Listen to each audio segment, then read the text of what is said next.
മഞ്ഞൾ വിരിഞ്ഞ പൂവിൻ്റെ പുതുപുത്തൻ വിശേഷങ്ങളിലേക്ക് എല്ലാവർക്കും സ്വാഗതം. അങ്ങനെ പ്രതിഭ പറയുന്നുണ്ട്, ഉടനെ എങ്ങോട്ടും പോവേണ്ടെന്ന എൻ്റെ അഭിപ്രായം. 1-2 ദിവസം ഇവിടെ താമസിക്കുന്നത് നന്നായിരിക്കും. ചിലപ്പോൾ മല്ലികക്ക് നിങ്ങളോട് സഹതാപം തോന്നിയാലോ? അങ്ങനെയൊരു മനസ്സുള്ളവളാ അവള്. അങ്ങനെ തോന്നിയാൽ അവൾ കുറച്ച് ക്യാഷ് കൊണ്ടുവന്ന് തരും. പണ്ട് 10 ലക്ഷം രൂപ തന്നവളാ അവള്. ഇത്തവണ അതിൽ കൂടുതൽ തന്നാൽ നമുക്ക് നല്ലതല്ലേ എന്നൊക്കെ പ്രതിഭ പറയുമ്പോൾ സുധ പറയുന്നുണ്ട്, ആ പ്രതീക്ഷ എനിക്കിപ്പോൾ ഇല്ല പ്രതിഭാമേന്ന് സുധ പറയുന്നതും. എന്നാൽ എനിക്കുണ്ട്. 1-2 ദിവസത്തിനുള്ളിൽ നമുക്ക് അവളുടെ തീരുമാനം അറിയാലോ. അപ്പോൾ എന്താ വേണ്ടതെന്ന് നമുക്ക് തീരുമാനിക്കാമെന്ന് പറയുന്നുണ്ട് പ്രതിഭ. അപ്പോൾ സുധയും തന്നെ ആ തീരുമാനത്തോട് യോജിക്കുകയാണ് കേട്ടോ. അങ്ങനെയെങ്കിൽ അങ്ങനെ, എല്ലാം പ്രതിഭാമയുടെ ഇഷ്ടം എന്ന് പറയുന്നുണ്ട് കേട്ടോ സുധ. അതിനുശേഷം കാണിക്കുന്നത് സുജ മല്ലികാമയുടെ അടുത്ത് ചെന്നിട്ട് ഒരു ഗസ്റ്റ് ഉണ്ട്, മനുവിന്റെ അച്ഛൻ എന്നറിയിക്കുന്നതും. അത് കേട്ട് വല്ലാതെ ആവുന്നുണ്ട് കേട്ടോ മല്ലികാമ. തുടർന്ന് പറയുന്നുണ്ട്, കാണാൻ താല്പര്യമില്ല എന്ന് പറഞ്ഞേക്കെന്ന് മല്ലികാമ പറയുമ്പോൾ ഞാൻ പറഞ്ഞു കേൾക്കണ്ടേ, കണ്ടിട്ടേ പോകൂ എന്ന വാശിയിലാണ്. ഒന്ന് കാണൂ മല്ലികാമ എന്ന് പറഞ്ഞ് സുജ നിർബന്ധിപ്പിക്കുമ്പോൾ വരാൻ പറയാൻ പറഞ്ഞയക്കുകയാണ് കേട്ടോ സുജയെ മല്ലികാമ. തുടർന്ന് പ്രതാപ് മല്ലികയെ കാണാനായിട്ട് എത്തുകയാണ്. പ്രതാപിനെ വർഷങ്ങൾക്ക് ശേഷം നേർക്കുനേർ കാണുന്നതും ശരിക്കും വല്ലാതാവുന്നുണ്ട് മല്ലികാമ. പല ഓർമ്മകളും മല്ലികാമയുടെ മനസ്സിലൂടെ കടന്നു പോകുന്നുണ്ട്. ഇപ്പോൾ നിന്റെ മുമ്പിൽ ഇങ്ങനെ വന്ന് നിൽക്കാനുള്ള ഒരു യോഗ്യത പോലും എനിക്കില്ലാന്ന് പ്രതാപ് പറയാൻ തുടങ്ങുന്നതും പറയാനുള്ളത് ചുരുക്കി പറഞ്ഞാൽ നല്ലത്, എനിക്ക് നല്ല തിരക്കുണ്ട് എന്ന് പറയുന്നുണ്ട് മല്ലികാമ. തുടർന്ന് പ്രതാപ് വീണ്ടും പറയുന്നുണ്ട്, നിന്നോട് ചെയ്യാൻ പാടില്ലാത്ത തെറ്റാണ് ഞാൻ ചെയ്തത് എന്ന് പറയുമ്പോൾ പഴയതൊന്നും എനിക്ക് കേൾക്കണ്ട, പുതിയതെന്തെങ്കിലും പറയാനുണ്ടെങ്കിൽ അത് മാത്രം പറഞ്ഞാൽ മതിയെന്ന് പറയുന്നുണ്ട് മല്ലികാമ. നീ എനിക്ക് മാപ്പ് തരണമെന്ന് പ്രതാപ് പറയുന്നതും മാപ്പോ എന്തിന്, അതിന് നിങ്ങൾ എന്ത് തെറ്റാ എന്നോട് ചെയ്തതെന്നൊക്കെ മല്ലികാമ ചോദിക്കുമ്പോൾ ഞാൻ എന്ന് പ്രതാപ് പറയാൻ തുടങ്ങുന്നതും വേണ്ട, വാക്കുകൾക്ക് വേണ്ടി ബുദ്ധിമുട്ടണ്ട, എൻ്റെ നിലപാട് ഞാൻ പറയാം. ഇപ്പോൾ നിങ്ങൾ എൻ്റെ ആരുമല്ല, ആയിരുന്നു അത് പണ്ട്. എൻ്റെ ഭർത്താവ് മരിച്ചു, ഇപ്പോൾ നിങ്ങൾ എൻ്റെ ആരുമല്ല, പ്രതാപല്ല, രാമചന്ദ്രൻ, സുധയുടെ ഭർത്താവ് രാമചന്ദ്രൻ എന്ന് പറയുമ്പോൾ അങ്ങനെ പറയരുത്. ഇനിയുള്ള കാലം ഞാൻ ചെയ്തതിനെല്ലാം പ്രായശ്ചിത്തം പോലെ നിങ്ങളുടെ കൂടെ ജീവിക്കാനാണ് എൻ്റെ ആഗ്രഹം എന്ന് പ്രതാപ് പറയുമ്പോൾ എന്നോടൊപ്പം ജീവിക്കാനോ എന്ന് ചോദിച്ചുകൊണ്ട് ചിരിക്കാണ് മല്ലികാമ ചെയ്യുന്നത്. തുടർന്ന് മല്ലികാമ പറയുന്നുണ്ട്, നല്ല ആഗ്രഹമാണല്ലോ, അതൊന്നും നടക്കില്ല. നിങ്ങളുടെ നിഴൽ കാണുന്നത് പോലും എനിക്കിഷ്ടമല്ല. ഞാൻ എന്നേ മറന്നു പോയൊരു അധ്യായമാണ് നിങ്ങൾ. അത് വീണ്ടും വീണ്ടും തുന്നിക്കെട്ടി പുതിയൊരു പുസ്തകമാക്കാൻ എനിക്ക് താല്പര്യമില്ല. കഴിഞ്ഞത് കഴിഞ്ഞു. ഇത്രയും കാലം നമ്മൾ വേറെ വേറെയായിരുന്നു.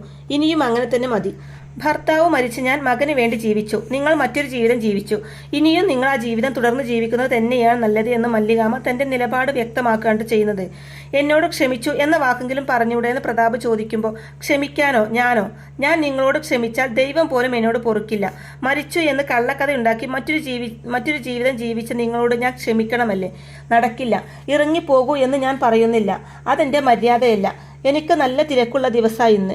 അതിഥികൾക്ക് വേണ്ടി ചിലവഴിക്കാൻ എനിക്ക് തീരെ സമയമില്ല എന്നൊക്കെ പറയുന്നുണ്ട് മല്ലികാമ.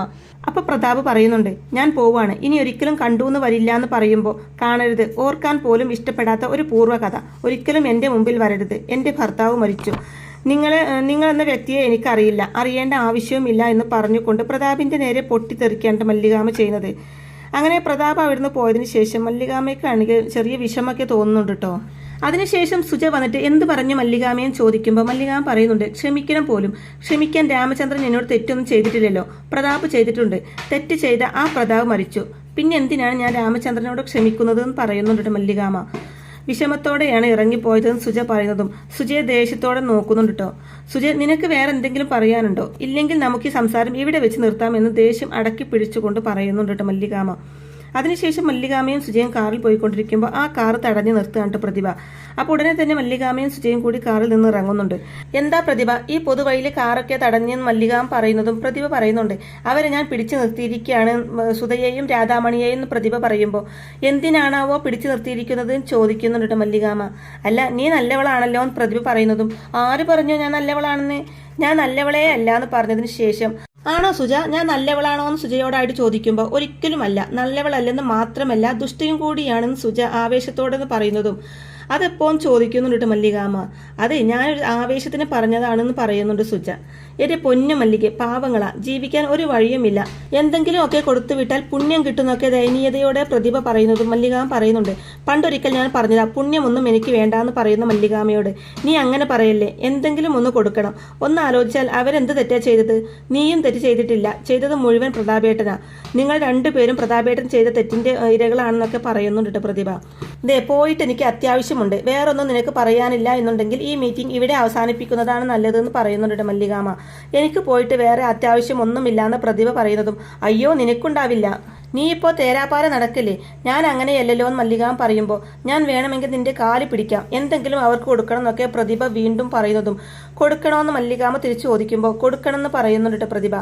സുജ, നീ എന്ത് പറയുന്നു? കൊടുക്കണമെന്ന് ചോദിക്കുമ്പോൾ കൊടുക്കണം മല്ലികാമയും സുജ പറയുമ്പോൾ, ശരി, തരാനുള്ളത് ഞാൻ നിനക്ക് തരാം, നീ കൊണ്ടുപോയി കൊടുത്തേക്കണം, പിന്നെ അതിൽ നിന്ന് നിനക്ക് ആവശ്യമുള്ളത് നീ എടുത്തോണം എന്നൊക്കെ മല്ലികാമ പറയുമ്പോൾ, അയ്യേ, ഞാൻ ആ ടൈപ്പൊന്നുമല്ല, നിനക്കൊരു വിചാരമുണ്ട് എനിക്ക് വേണ്ടിയാണ് ഞാൻ അവരെ പിരികയറ്റി കൊണ്ടുവന്നത് എന്ന്.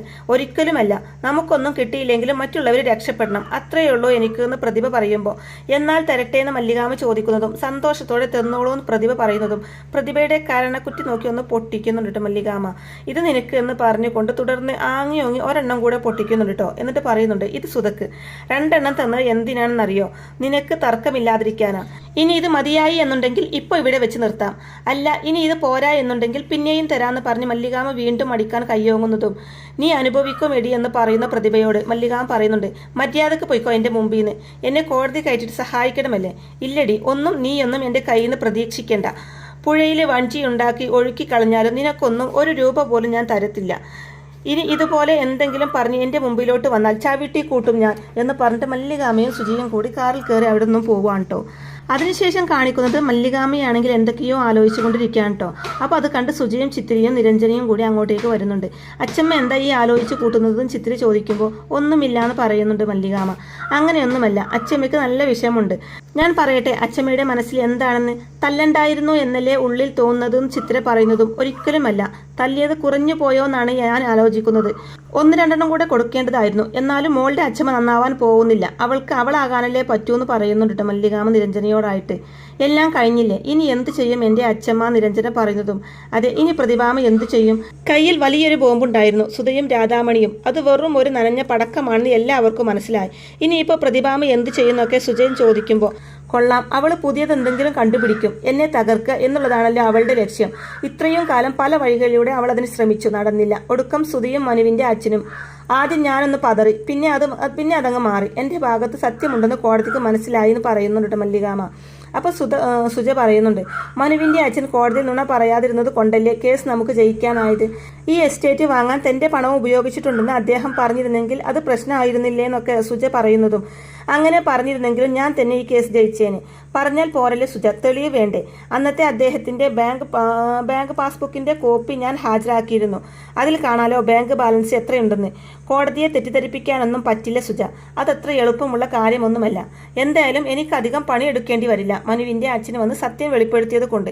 ഞാൻ മാപ്പ് കൊടുക്കും എന്നുള്ള പ്രതീക്ഷ ഉണ്ടായിരുന്നത് കൊണ്ടാണോ അങ്ങനെയൊരു മനംമാറ്റം അയാൾ നടത്തിയത് എന്നെനിക്കറിയില്ല എന്ന് പറയുന്നുണ്ട് മല്ലികാമ. തുടർന്ന് പറയുന്നുണ്ട്, ഞാൻ എന്നെ വെട്ടിയ പേരാ അത്.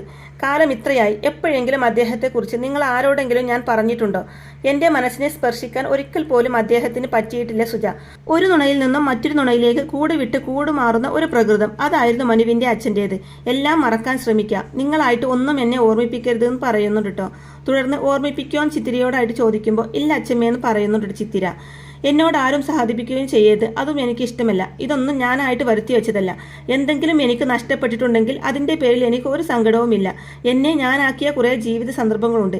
കരയിപ്പിക്കുകയും ചിരിപ്പിക്കുകയും പരിഹസിക്കുകയും ഞാൻ പോരെന്ന് തോന്നിപ്പിക്കുകയും ചെയ്ത കുറേയേറെ നിമിഷങ്ങൾ, അതെല്ലാം ഇതിനകത്ത് ഭദ്രമായി ഇരിപ്പുണ്ടെന്ന് നെഞ്ചത്ത് കൈവച്ച് പറയുന്നുണ്ട് കേട്ടോ മല്ലികാമ. ആ ഓർമ്മകൾ മാത്രം മതി എനിക്ക്. ഞാനായിട്ട് ജീവിക്കാൻ, മറ്റൊന്നും എനിക്ക് ആവശ്യമില്ല എന്നൊക്കെ മല്ലികാമ പറയുമ്പോൾ, മനസ്സിലായച്ചമ്മേ, ഇനി ഞങ്ങൾ ആരും അച്ചമ്മയോട് ഒന്നിനെ പറ്റിയും ചോദിക്കില്ല. എല്ലാം കഴിഞ്ഞു, ഇനി നമുക്ക് പുതിയൊരു ജീവിതം ജീവിച്ചു തുടങ്ങാം അച്ചമ്മേ. പുതുപുത്തനായൊരു ജീവിതം എന്നൊക്കെ പറയുന്നുണ്ട് ചിത്തിര. അതെ, അതാണ് വേണ്ടതെന്ന് പറഞ്ഞ് ചിത്തിരിയെ കെട്ടിപ്പിടിച്ച് ഉമ്മയ്ക്ക് കൊടുക്കുന്നുണ്ട് കേട്ടോ. തുടർന്ന് നിരഞ്ജനയെയും കെട്ടിപ്പിടിച്ച്, നീയും എൻ്റെ കൊച്ചുമോൾ തന്നെയാണെന്ന് പറഞ്ഞിട്ട് ഉമ്മ കൊടുക്കുന്നുണ്ട് കേട്ടോ. ഇനി നിനക്ക് കുശുമ്പ് വേണ്ടാന്ന് പറഞ്ഞിട്ട് സുജിയെയും കെട്ടിപ്പിടിച്ച് അങ്ങനെ 3 പേരും സന്തോഷത്തോടെ കെട്ടിപ്പിടിക്കുന്നുണ്ട് കേട്ടോ.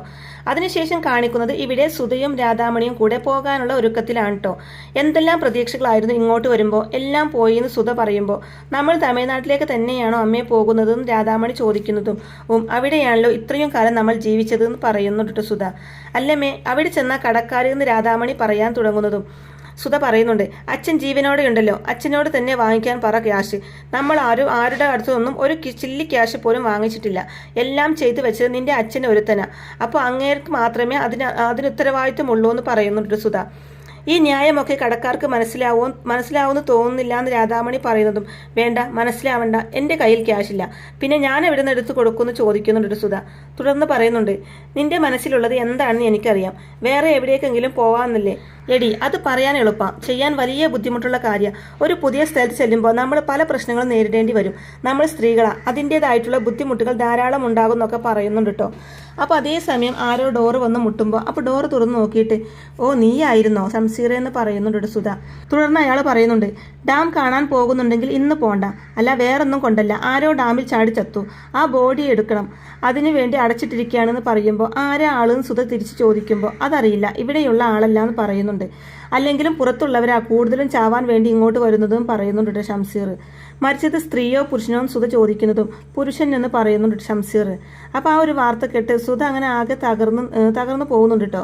അതിനുശേഷം കാണിക്കുന്നത് വീടിൻ്റെ ഉമ്മറത്ത് നിന്ന് ഒരു ലെറ്റർ കിട്ടുന്നുണ്ട് ചിത്തിരക്ക്. എന്നിട്ട് ചിത്തിര ഉടനെ തന്നെ മല്ലികാമയെ വിളിച്ച് ആ കത്തി ഏൽപ്പിക്കുന്നുണ്ട് കേട്ടോ. ഇത് അയാളാണല്ലോ മനുവിൻ്റെ അച്ഛൻ ജീവിച്ചിരിപ്പുണ്ട് എന്ന് അറിയിച്ച ആള്. അപ്പോൾ ഇപ്പം എന്തിനായിരിക്കും കത്ത് എഴുതിയതെന്ന് പറഞ്ഞിട്ട് ആ ലെറ്റർ പൊട്ടിച്ച് വായിച്ചു നോക്കുക കേട്ടോ മല്ലികാമ. മല്ലികക്ക് മരിച്ചു എന്ന് കരുതിയ പ്രതാപ് ജീവിച്ചിരിപ്പുണ്ടെന്ന് മല്ലികയെ അറിയിച്ചത് ഞാനാണ്, അത് സത്യമായിരുന്നു. ഇപ്പോൾ അതിന് നേരെ വിപരീതമായ ഒരു വാർത്ത അറിയിക്കാനാണ് ഞാൻ ഈ കത്ത് എഴുതുന്നത്. ഡാമിൽ നിന്നും കണ്ടെത്തിയ മൃതശരീരം അത് വേറെ ആരുടെയുമല്ല, അത് പ്രതാപിൻ്റെയാണ്. 2 തവണ മരണത്തെ തോൽപ്പിച്ച പ്രതാപിന് ഇത്തവണ അതിന് കഴിഞ്ഞില്ല. മരണം ഇപ്രാവശ്യം പ്രതാപിനോട് ദയ കാണിച്ചില്ല. ആ ജീവിതത്തിന് എന്നേക്കുമായി തിരശ്ശീല വീണു. ഇനി ഒരിക്കലും പ്രതാപ് നിങ്ങളെ ആരെയും ശല്യം ചെയ്യാൻ വരില്ല. ശല്യം ചെയ്യാൻ പ്രതാപ് ഈ ഭൂമിയിൽ ഇല്ല. കടങ്ങളില്ലാത്ത ലോകത്തേക്ക് പ്രതാപ് യാത്രയായി എന്നാണ് കേട്ടോ ആ കത്തിൽ എഴുതിയിരിക്കുന്നത്. അപ്പോൾ ആ കത്ത് വായിക്കുന്ന മല്ലികാമയ്ക്കും തന്നെ നല്ല വിഷമാവുന്നുണ്ട് കേട്ടോ. അപ്പോൾ അതും കണ്ടുകൊണ്ട് അങ്ങോട്ടേക്ക് വരുന്ന സുജ എന്താ കത്തിലെന്ന് ചോദിക്കുമ്പോൾ ഒരു മരണ വാർത്ത, മനുവിൻ്റെ അച്ഛൻ മരിച്ചു എന്ന് മല്ലികാമ പറയുമ്പോൾ ശരിക്കും വിഷമാവുന്നുണ്ട് ചിത്തിരക്ക്. അങ്ങനെ വിഷമത്തോടെ നിൽക്കുന്ന ചിത്തിരയെയും കാണിച്ചുകൊണ്ടാണ് കേട്ടോ ഇന്നത്തെ ഈ എപ്പിസോഡ് അവസാനിക്കുന്നത്. അങ്ങനെ മഞ്ഞൾ വിരിഞ്ഞ പൂവിൻ്റെ വളരെ ത്രില്ലിംഗ് ആയിട്ടുള്ള നല്ല അടിപൊളി എപ്പിസോഡുകളൊക്കെ ആയിരിക്കും കേട്ടോ ഇനി വരാനിരിക്കുന്നത്. അപ്പോൾ ഈ റിവ്യൂ ഇഷ്ടമായിട്ടുണ്ടെങ്കിൽ വീഡിയോ ലൈക്ക് ചെയ്യാനും ചാനൽ കൂടി ഒന്ന് സബ്സ്ക്രൈബ് ചെയ്ത് സപ്പോർട്ട് ചെയ്യാനും മറക്കല്ലേ ഫ്രണ്ട്സ്. താങ്ക്